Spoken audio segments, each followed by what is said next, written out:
पहले ही जानता था जो काम वो कर रहा है उसमें कितना खतरा है। निशु ने कह दी थी ट्रैक्टर पर ही होगा उसका अंत।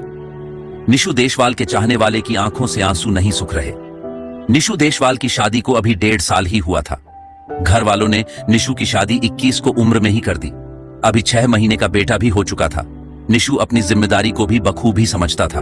निशु देशवाल ने अपने एक ब्लॉग में कहा भी था कि अब उसे ट्रैक्टर से स्टंट करते वक्त डर लगने लगा है। निशु ने कहा कि पहले वो स्टंट में अपना 200% देता था, लेकिन अब 100 भी नहीं दे पाता। निशु का कहना था कि अब उस पर एक परिवार की जिम्मेदारी है। निशु देशवाल ने यह भी कहा कि उसे ट्रैक्टर से बहुत प्यार है। अगर कभी उसकी मौत आए तो ट्रैक्टर पर ही आए, तो उसे वो मौत भी हंसते हंसते कबूल होगी। लेकिन निशु की मौत से उसके परिवार टूट गया है। निशु को पत्नी को कल से होश भी नहीं आया है। बेटे को आंखों में पिता के लिए इंतजार अब भी दिख रहा है, लेकिन उस मासूम को कौन समझाए कि अब उसके पापा लौट कर नहीं आने वाले।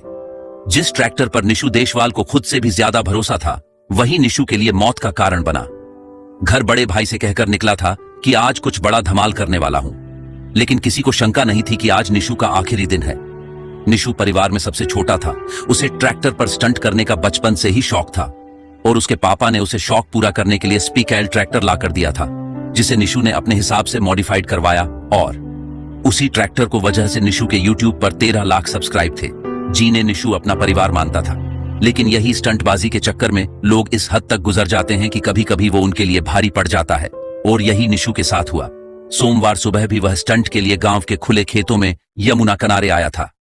यहां उसने ट्रैक्टर से कई स्टंट किए, यहां तक कि वो कई वीडियो बना चुका था, लेकिन आखिर में संदिग्ध परिस्थितियों में उसका बैलेंस बिगड़ गया और ट्रैक्टर उसके ऊपर गिर गया, जिससे उसकी मौत हो गई। वीडियो को ज्यादा से ज्यादा शेयर करें ताकि और भी इससे भी एक सबक ले सके।